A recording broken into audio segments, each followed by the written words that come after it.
그 고린도후서는 사도 바울이 고린도 교회에 보내는 두 번째 서신이에요. 사도 바울이 그 고린도 교회에서 일어나는 문제들에 대한 소식을 들었어요. 음란한 문제, 교회 안에 분쟁들이 일어나고 있었고, 우상숭배에 대한 문제들, 재물에 대한 문제들이 일어나면서 그 교회가 심각하게 혼란 가운데 있었습니다. 그 소식을 들은 사도 바울이 아픔을 느끼고 서신을 보내요. 그게 고린도 전서고, 그 아픈 마음과 동시에 책망하는 마음으로 다소 문체가 거칠게 보냅니다. 그래서 바로잡기 위해서 딱딱하게 약간은 거친 모습을 보여요. 그리고 이제 그 편지를 보냈는데 이후에 들린 소식이 그 편지를 받은 고린도 교인들이 회개했다라는 거예요. 사도 바울의 그 충고를 진심으로 받아들이고 겸손하게 순종하면서 자신의 잘못된 점들을 돌이켰다라는 내용이 들려왔어요. 그래서 사도 바울이 다시 한번 펜을 듭니다. 이번에는 기쁜 마음으로 들어요. 안심하는 마음으로 들어요. 내가 너희가 그렇게 했다는 소식을 들었다. 너무 고맙고 너무 기쁘다. 그리고 내가 이제 주 안에서 안심할 수 있다. 라는 이야기를 이제 편지를 써 내려갑니다. 그래서 그런지 그 고린도후서는 약간 이제 독백 같은 느낌도 좀 많이 들고 자신의 이야기를 많이 해요. 우리는 어땠고 우리는 어떤 마음으로 있었고 이렇게 회상하는 내용들이 눈에 띕니다. 근데 이제 그 중에 내용 중에 사도 바울이 자신의 삶에 대해서 이제 이야기를 하는 부분이 있어요. 근데 사도 바울은 그의 삶은 우리의 눈으로 봤을 때 참 괴로울 것 같은 삶을 살았어요. 우리의 입장에서는 사도 바울 대단한 사람, 영적인 거장, 이렇게 허신서 어마어마하게 쓰고 대단한 사람으로 보이지만 그리스도를 모르는 사람들이 봤을 때는 되게 이해할 수 없는 삶을 살았던 사람이에요. 그 사람은 이스라엘의 정통 혈통이에요. 그래서 바리새인이고 가장 그 유대인 중에 가장 추앙받는 랍비, 선생님의 수제자였습니다. 종교적인 열심도 있었고요. 젊은 나이에 꽤나 높은 위치까지 올라갔기 때문에 그대로만 갔으면 탄탄대로라고 이렇게 표현하죠. 탄탄대로에 많은 것을 누리고 또 많은 사람의 존경을 받았고 많은 명예와 많은 영향력을 가졌을 거예요. 그리고 많은 사람들의 존경 가운데 살았을 거죠. 근데 어느 날 그 사람이 그것을 다 포기하고 사라져 버렸어요. 그러더니 얼마 후에 나타나더니 예수 그리스도를 전하면서 살아가기 시작합니다. 그런 그의 삶의 앞에 펼쳐진 일들은 완전 정반대였어요. 수없이 매맞고 감옥에 갇히고 죽을 고비를 넘기고 쫓겨다니는 일들이 일어난 거예요. 사도 바울이 말합니다. 자신의 동족들, 자신의 친척들, 그 유대인들은 다 이제 혈통 가족들처럼 이제 지내잖아요. 그 공동체의 동족들에게 40에 하나 감한 매를 5번을 맞는데요. 근데 유대인들은 40대를 때리면 사람이 죽는다고 봤어요. 그래서 39대면은 죽지 않는, 그러니까 사형 이외의 가장 최고의 형벌이었던 거예요. 그런데 39대나 40대나 뭐 크게 다르겠어요. 그냥 죽으라고 때린 거죠. 그리고 3번 채찍으로 맞았고, 돌로 1번 맞았고, 3번이나 파선을 당했으며, 꼬박 하루를 바다 위에서 표류했대요. 그렇게 헤맨 적도 있었으며, 동족인 그 유대인들이 위협하고, 복음을 전하려는 그 대상인 이방인들이 또 자신을 위협하고, 그러니까 누구나 다 위협한 거예요. 동족들도 이방인들도. 마치 혼자인 것처럼. 도시에 들어가면 쫓겨나기가 일쑤예요. 복음을 전했다가 어떤 일이 벌어지면 쫓겨나고 매맞고, 도시를 벗어나면 광야의 그 뜨거운 햇살과 바다의 위험과 때로는 강도들이 많았거든요. 강도의 위험과 거짓 형제들이 또 그들을 위협했죠. 사도 바울이 가짜라고 모함하고 비방하고 중상모략하고, 그 변변한 집이나 재산도 없어서 종종 자지 못하고 배고프고 목마르고 굶주림과 춥고 헐벗음 가운데 있었다고 스스로 이야기를 합니다. 고린도후서 11장에 나오는 이야기예요. 나는 이랬습니다. 사도 바울이 자신에 대해서 그렇게 고백을 해요. 이런 사도 바울의 모습을 보면 이해할 수 없는 상황에 직면하게 된 거예요. 그리스도인들이 그리스도의 사도인데 하나님의 세우심을 받았고 하나님의 보내심을 받았는데 하나님과 동행한다는데 왜 저렇게 사는 거지? 완전 실패했잖아요. 매맞고 쫓겨나고 비방당하고 조롱당하고 사도권, 너 사도 아니야 라는 모략도 당하고 하나님께서 도우시는 거 아니야? 사도인데 정말 그럼 사도 맞아? 라는 의문도 들면서 어떻게 하나님께서 자신이 보낸 사람을 저렇게 내버려 둘 수가 있지? 라고 이야기를 하는 거예요. 그리스도인인데 예수님을 믿었는데 왜 이렇게 삶이 곤궁하고 잘 풀리지 않고 상황이 왜 이런 거야? 예수님께서 나와 함께 하신다는데 형통은커녕 막히는 일이 더 많은 것 같고 예수님 나랑 같이 하지 않으시나? 다른 이들과는 함께 하시는 건 알겠는데 나한테는 함께 하시는 거 맞나? 아니면 내가 잘못 믿고 있나? 라는 그런 생각은 비단 지금뿐 아니라 초대교회에서도 있었던 것 같아요. 그래서 사도 바울을 보면서 많은 의문을 가졌고 도대체 뭔가 저게 무엇인가? 사람들이 보기에는 너무나 초라하고 너무나 비참하고 아무것도 남는 것이 없는 삶을 살아가는 그 사람이 도대체 뭘까라는 의문을 가지게 된 거고 그리스도인을 믿는 사람이 어떻게 살아가야 되는 걸까라는 의문을 가지고 있었던 것 같습니다. 실제로 초대교회에서도 그런 사도 바울의 고난을 빌미로 그것 봐라, 사도 바울은 거짓 사도이다. 하나님이 안 도우시잖아 라고 주장하고 모략하는 사람이 있었습니다. 그것에 대해서 사도 바울이 오늘 본문에서 이야기를 하는 거예요. 우리는 이 보배를 질그릇에 가지고 있는데 이는 능력의 지극히 큰 것이 하나님께 있고 우리에게서 난 것이 아니라는 것을 보여주려는 것입니다. 사도 바울이 이 문장을 시작할 때는 이 문장으로 시작합니다. 우리는 가지고 있다 라는 단어로 시작을 해요. 여기서 우리는 사도 바울과 그의 동역자들, 그 디모데와 실루아노를 의미합니다.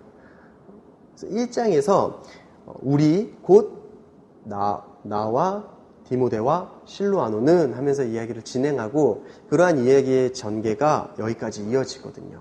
그렇기 때문에 이 사도 바울은 그 3명, 그 다음에 자신과 함께 동역하는 사람들을 우리라고 칭하고 있습니다.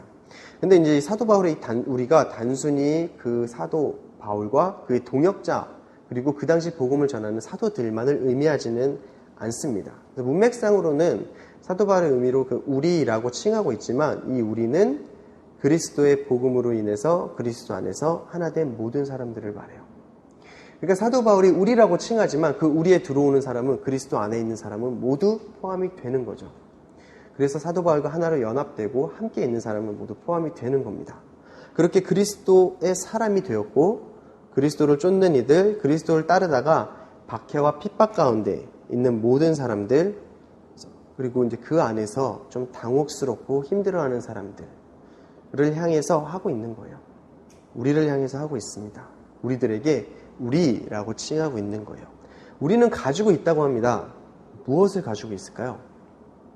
그리스도인들, 그리스도를 주인이자 구원자로 믿고 그리스도와 함께 연합한 사람들인 우리는 무엇을 가지고 있습니까? 보배를 가지고 있다고 이야기를 하죠. 이 보배는 뭘까요? 예수님? 네, 맞습니다. 사도 바울이 자신에게 주신 그 직분, 4장 1절에서 이야기를 하듯이 하나님의 자비하심으로 받은 이 직분에 대해서 이야기를 하는 걸 수도 있고 아니면 6절에서 말하듯이 그리스도의 얼굴에 있는 하나님의 영광을 아는 빛일 수도 있어요. 하지만 궁극적으로 우리에게 하나님을 알리시고 우리에게 빛으로 오신 분은 예수님이시죠. 그래서 그리스도를 의미합니다. 우리 6절에서 보면 어둠에서 빛이 비치라고 명하신 하나님께서 우리의 마음에 예수 그리스도의 얼굴에 있는 하나님의 영광을 아는 빛을 비추셨기 때문입니다 라고 이야기를 하잖아요. 어둠에서 빛이 비치라, 이 말은 창세기에서 하나님께서 천지를 창조하실 때 하신 이야기예요. 빛을 창조하실 때 빛이 있으라 하셨으니 아무것도 없는 어둠에서 빛이 창조되었습니다. 그와 같이 우리 마음속에 오직 어둠만이 존재하고 있을 때 우리의 마음에 빛이 비치라 라고 주님께서 말씀하셨을 때 예수 그리스도를 통해서 하나님을 아는 빛을 우리에게 비추신 거예요. 예수 그리스도가 아니면 우리가 하나님을 알 수가 없습니다. 하나님의 영광에 대해서도 알 수가 없죠. 하나님의 영광을 아는 빛은 오직 예수 그리스도를 통해서만 받을 수가 있는 거예요. 또 예수님께서 스스로 말씀하시죠. 나는 세상의 빛이다. 우리의 빛이 되신 건 오직 예수님밖에 없습니다. 그렇지 않고서는 하나님 신이라는 존재에 대해서 생각을 해볼 수는 있겠죠. 하지만 그 신이 하나님인지 또 하나님의 어떤 분이신지 하나님의 사랑이 나를 향하고 있는지 하나님의 뜻이 무엇인지 조금도 유추할 수도 없고 알아낼 수도 없어요. 이곳에 빛이 하나도 없고 깜깜한 어둠만 있다고 해봅시다. 그럼 우리가 나가는 문을 찾을 수 있을까요? 못 찾죠. 빛이 들어오기 전까지는 우리는 나갈 수가 없습니다. 그 빛이 오직 그리스도시고 그리스도를 통해서 하나님의 영광을 아는 빛이 비추셨다라는 거예요. 그러니까 이런 보배는 우리가 가지고 있는 이 보배는 우리 안에 우리에게 하나님께서 먼저 주어주신 거예요. 그러니까 그거를 잊지 않고 우리가 뒤에 이야기를 같이 보기를 원해요. 우리 안에 이미 그리스도께서 계시고 그 보배가 있습니다. 근데 그 보배가 우리가 찾아낸 것도 아니죠. 우리가 만들어낸 것도 더더욱 아닙니다. 오직 하나님께서 주신 거라고요. 어둠에서 빛이 비추라고 명령하시고 빛을 만드신 것처럼 우리 어두운 마음 가운데 빛이 비추라고 명령하시고 우리 안에 보배를 두셨습니다. 우리 안에 그리스도를 보내주신 거죠. 이 세상에 그리스도를 보내주시고 십자가 사역을 마치시고 우리 안에 그리스도를 보내주셨습니다. 그리고 우리 안에 그리스도께서 계시도록 하셨다고요. 그러니까 그 보배가 바로 그리스도입니다. 그 보배는 엄청난 가치를 가지고 있어요. 보배라는 단어가 보화, 보물 이런 뜻이잖아요. 여러분 그리스도의 가치를 잘 알고 있습니까? 여러분 그 보물이 있어요. 보물을 어디다 두시겠습니까? 엄청난 가치를 가진 보물이 내 손에 있습니다. 그 보물을 어디다 보관하시겠어요? 그러니까 정말 우리가 귀한 것이 우리 안에 생긴다면 그것을 놔두는 그곳도 정말 그 보화에 걸맞는 금이나 아니면 은이나 아니면 예쁜 문양이 새겨진 한 500년 이상의 역사를 가진 그 정말 세상에 하나밖에 없다고 하는 그 희귀하고 희귀한 그런 그릇 정도에 놔야 되지 않을까요? 엄청난 보물인데 근데 그런 하나님께서는 그런 보물을 어디다 두셨다고 사도 바울이 이야기를 하고 있습니까? 질그릇에 두셨다고 이야기를 하잖아요. 사도 바울이 하는 얘기는 두 번째는 이거예요. 첫 번째는 우리 안에 그 보배가 있다. 그리고 하나님께서 그 보배를 질그릇 안에 두셨다. 우리는 질그릇이다. 라는 이야기를 하고 있습니다. 질그릇은 뭔가요? 토기라고 하는데 흙으로 만든 그릇을 이야기를 해요. 그래서 당시에 그 흙으로 만든 그릇은 쉽게 만들 수 있었고 또 많이 있었어요. 근데 잘 깨졌어요. 조금 힘을 주거나 아니면 떨어뜨리거나 하면 깨져버렸습니다. 근데 그 흙으로 만든 그릇은 깨져버리면 다시 사용할 수가 없죠. 그리고 많은데 비싸지 않은데 흔한데 굳이 그것을 고쳐가면서 쓰지 않고 새로 다른 것을 구하면 되었어요. 그러니까 애써 보관하려거나 애써 고쳐 쓰려거나 하지 않죠. 근데 그런 그릇에 보배를 가지고 있다고 고백을 하고 있는 겁니다. 그릇 중에 가장 가치 없는 그릇이고 가장 약한 그릇이에요. 잘 깨어지고 부셔지기 쉬운 바로 그 그릇인데 보화를 담기에는 보배를 담기에는 적절해 보이지 않죠. 근데 사도 바울이 바로 그렇게 이야기를 합니다. 육신을 입은 우리의 심령 속에 이 보배를 가지고 있는데 우리가 입은 이 육신이라는 것이 조금만 힘을 가해도 쉽게 깨지고 쇠나 돌 같은 것으로 만들어진 것이 아니라 질그릇같이 흙으로 만들어져 버린 연약한 것이다 라고 고백을 하고 있는 거예요. 사도 바울이 자신은 연약하고 부셔지기 쉬우며 깨지기 쉽다. 그리고 귀한 가치가 없는 존재다라고 고백을 하고 있는 거예요. 그런 질그릇과 같은 존재이다. 사도 바울이 이 말을 그냥 겸손해 보이려고 했을까요? 아니요. 사도 바울은 가장 흔하고 그래서 가장 가치 없어 보이고 그리고 귀하지 않는 대접을 받는 질그릇과 같은 모양을 가지고 있다고 고백을 하는 거예요. 진심이었을 거예요. 왜 질그릇일까요? 가장 적절해 보이지도 않고 어울리지도 않는. 그 뒤에 우리 본문을 같이 읽어봤으면 좋겠습니다.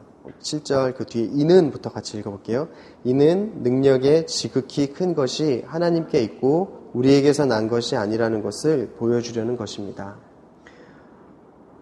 여러분 이것 때문에 이것 때문에. 하나님께서 이스라엘을 택하신 이유도 이것 때문입니다. 그리고 성경을 통해서 하나님께서 계속 말씀하시는 것들이 있어요.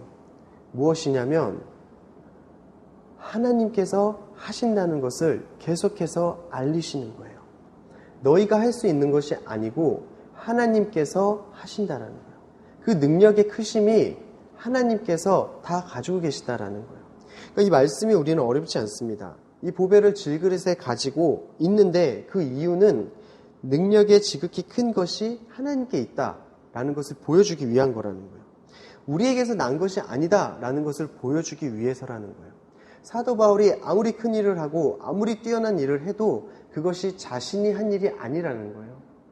그 모든 일이 하나님으로부터 나왔음을 보여주기 위해서라는 거예요. 그래서 하나님은 만삭되지 못한 자와 같은 자신에게, 이 질그릇과 같이 가치 없고 보잘것없는 자신에게 그리스도를 두시고 내 안에서 그 그리스도가 이루어지도록 빚어가신다라는 거죠. 우리 안에서 하나님께서 다 하신다라는 거예요. 여기서 뭐뭐 하려는 것이다 라는 그 말이 있잖아요. 그 단어가 목적 그리고 결과를 같이 이야기를 합니다. 그러니까 하나님께서는 질그릇 같은 우리에게 그 보배 그리스도를 주신 목적은 우리로 하여금 강철 그릇과 같이 아니면 금 그릇과 같이 좋고 멋진 그릇으로 변화되어서 능력 있는 자로서 사용하시기 위함이 아니에요. 우리는 여전히 약하고 여전히 부족합니다. 그리스도가 우리 안에 계시지만 우리가 항상 딜레마 있는 게 그거잖아요. 왜 우리는 아직도 이렇게 연약하고 아직도 이렇게 괴롭고 아직도 이렇게 힘들까? 연약하고 부족하지만 그렇기 때문에 할 수 없는 그 일을 그리스도의 능력으로 이루는 것을 보이시기 위해서예요. 그래서 그리스도의 그 능력의 크심과 그 모든 것을 이루신 분이 그리스도 하나님 주님이시라는 것을 보여주기 위해서예요. 우리 자신에게도.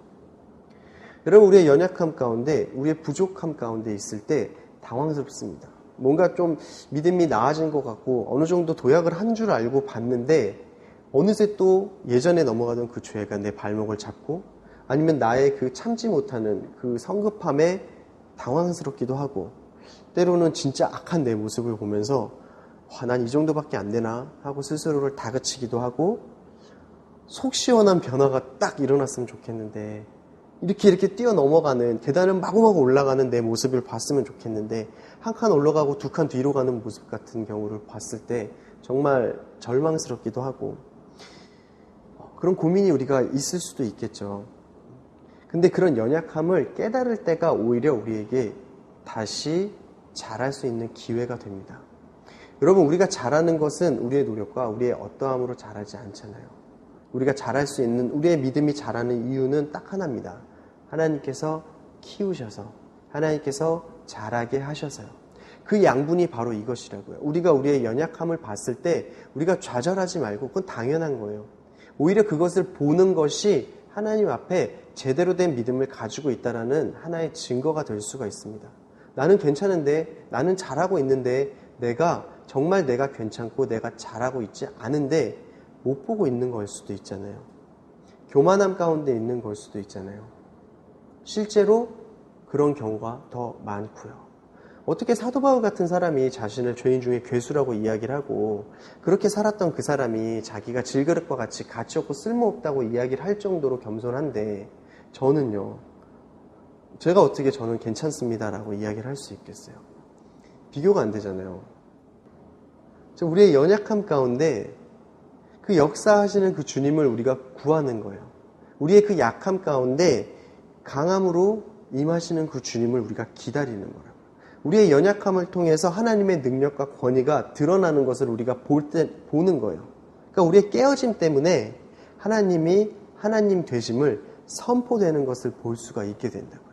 그걸 볼 때 우리가 자랍니다. 우리의 믿음이 조금씩 자라가요.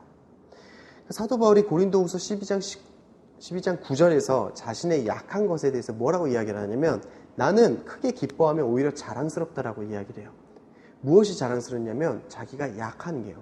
내가 연약하고 부족한 게 다른 사람이 손가락질 받고 지탄받는 이 모습이 나는 오히려 자랑스럽다라고 이야기를 합니다. 그러나 그분은 내게 말씀하셨습니다. 사도 바울이 자신이 육체에 가시가 있었다고 고백을 해요. 그래서 그것을 걷어가 달라고 기도했다고도 이야기를 합니다. 그러나 하나님께서 이렇게 이야기를 하셨다고 고백을 하는 거예요. 그러나 그분은 내게 말씀하셨습니다. 내 은혜가 내게 족하다. 왜냐하면 내 능력이 약한 데서 온전해지기 때문이다. 그러므로 나는, 여기서부터는 사도 바울이 고백합니다. 그러므로 나는 내 약한 것들에 대해서 크게 기뻐하며 자랑할 것입니다. 이는 그리스도의 능력이 내게 머물게 하기 위함입니다. 라는 거예요. 여러분, 우리 안에 그리스도께서 계시다면, 우리가 그 보배를 가지고 있다면 우리는 하나님의 자녀고 하나님은 우리의 아버지이신 거예요. 여러분, 정말 하나님께서 우리의 아버지이심을 명확하게 붙들고 계십니까? 그분이 우리의 아버지라. 아버지이지 이런 게 아니라 정말 실제로 우리의 모든 것을 아시고 또 돕기를 바라시고 또 도우시고 때로는 강하게 인도하시기도 하시고 때로는 자비롭게 속삭이시기도 하시고 그 아버지께서 우리의 부족함을 보고 채워주지 않겠습니까? 그냥 내버려 그냥 부족하게 살아봐 라고 하시지 않으시겠죠. 그 아버지께서 우리를 가만히 내버려 두시지 않는다. 우리가 할 건 딱 하나밖에 없습니다. 그 약함을 우리가 무엇인가 단련해서 강함으로 바꾸는 게 아니라 그 약점을 가지고 하나님 앞에 나아가는 거라고요. 그 약점을 가지고 하나님 앞에 나아간다는 것이 뭐냐면 그 약점이 나의 연약함임을 고백하는 거예요. 인정하는 거라고요. 아, 내가 이것에 연약하고 내가 이것에 약하고 내가 이것에 지는구나. 내가 이것을 이길 수가 없다. 그러면 우리가 나아갈 길은 하나밖에 없잖아요. 하나님 아버지께 나아가는 것밖에 없어요. 그 약함 가운데 오셔서 도와달라고 구하는 수밖에 없다고요. 그러니 우리가 우리의 연약함을 봤을 때 아프죠. 괴롭죠. 그렇지만 그것은 하나님의 능력을 경험할 수 있는 한 번의 기회입니다. 좋지 않으세요? 우리의 약함을 볼 때 사도 바울은 기뻐한대요. 자존심 상하거나 분개하거나 감추려고 애쓰는 것이 아니라 오히려 기뻐한다고 이야기합니다. 그리고 그걸 자랑한대요. 내 약한 걸 자랑하는 게 아니라 그 약함을 도우시는 그리스도를 자랑하는 거예요. 사도 바울의 기쁜 거는 나 약해도 괜찮아 이런 기쁨이 아니라 그 약함 가운데 머무시는 그리스도를 기뻐하는 거예요. 그렇게 동행하는 거잖아요. 그렇게 함께 있는 거잖아요.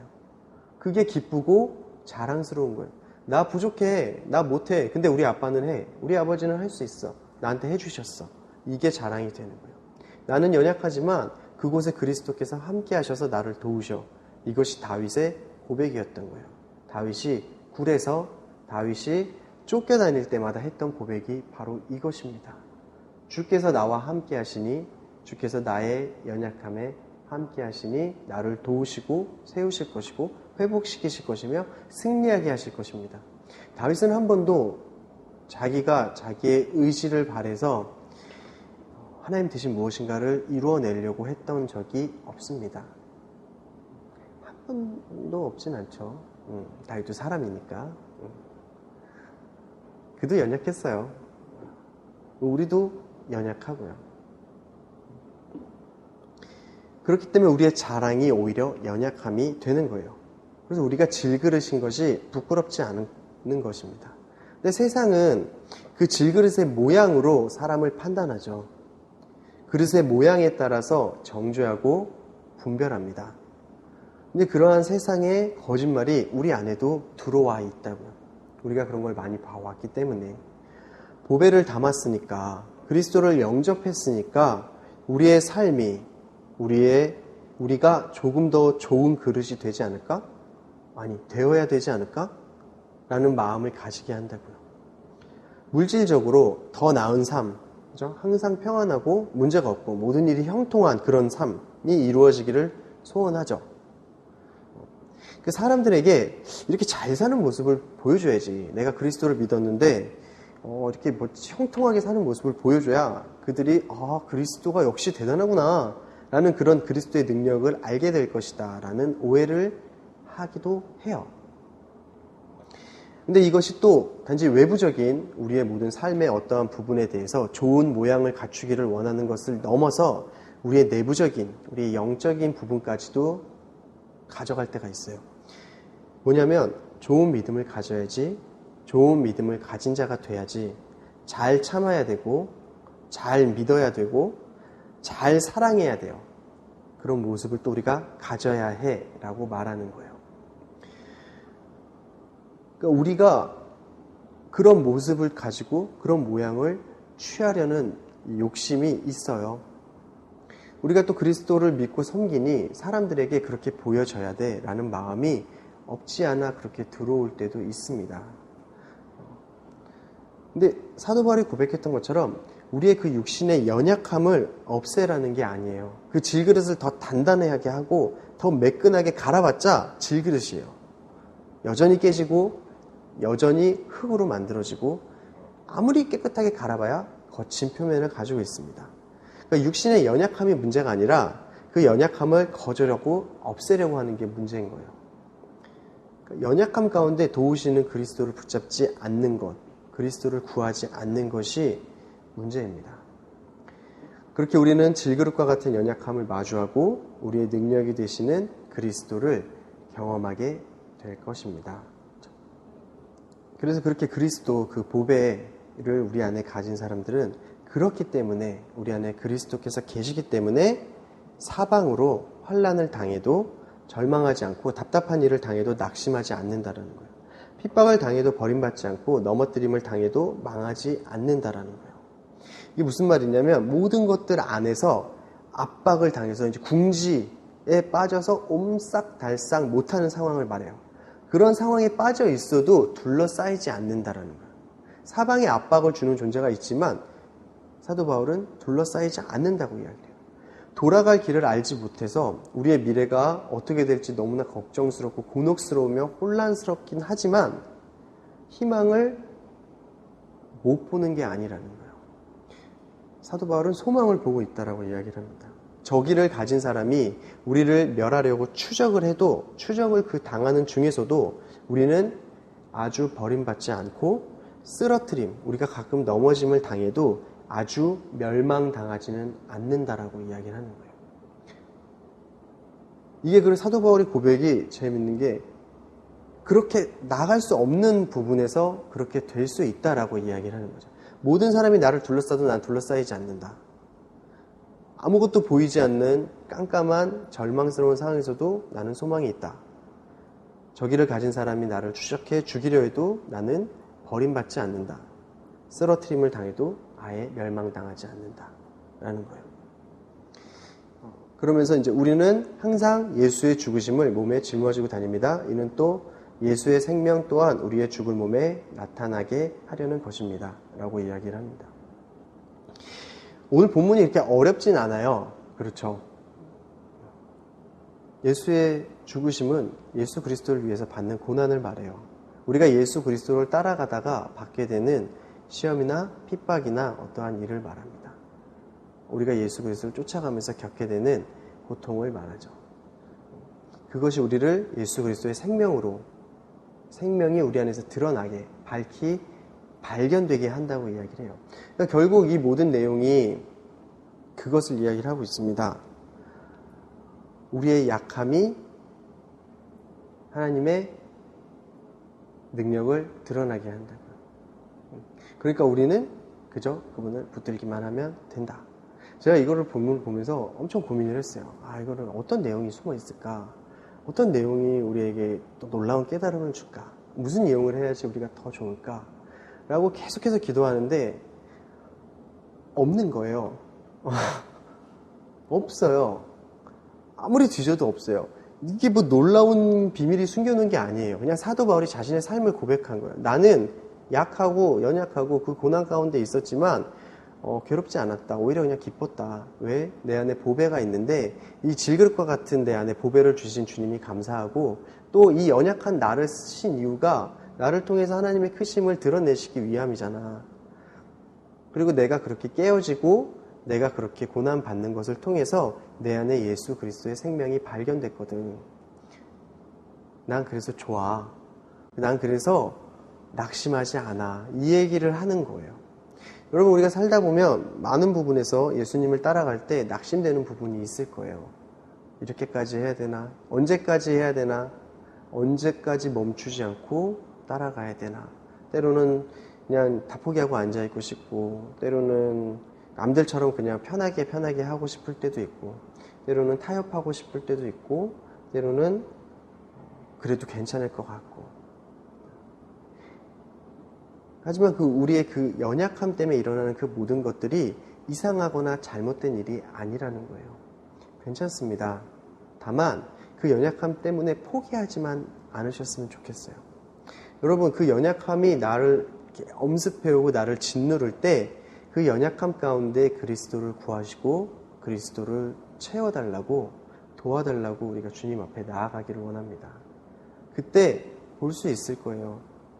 그때 그리스도가 어떻게 우리의 약함을 온전하게 채우시는지를 볼 수 있고 경험할 수 있을 거예요. 그렇게 또 경험하면 우리는 다시 힘을 얻고 또 싸워 나갈 수 있을 거예요. 그러다 보면 또 연약함이 찾아올 겁니다.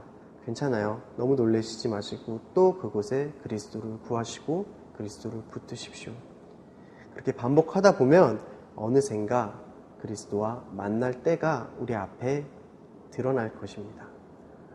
그렇게 우리가 그리스도를 드러내고 또 그리스도 안에 머물면서 살아가길 원합니다. 그게 우리 그리스도인들이 가야 될 길인 것 같습니다.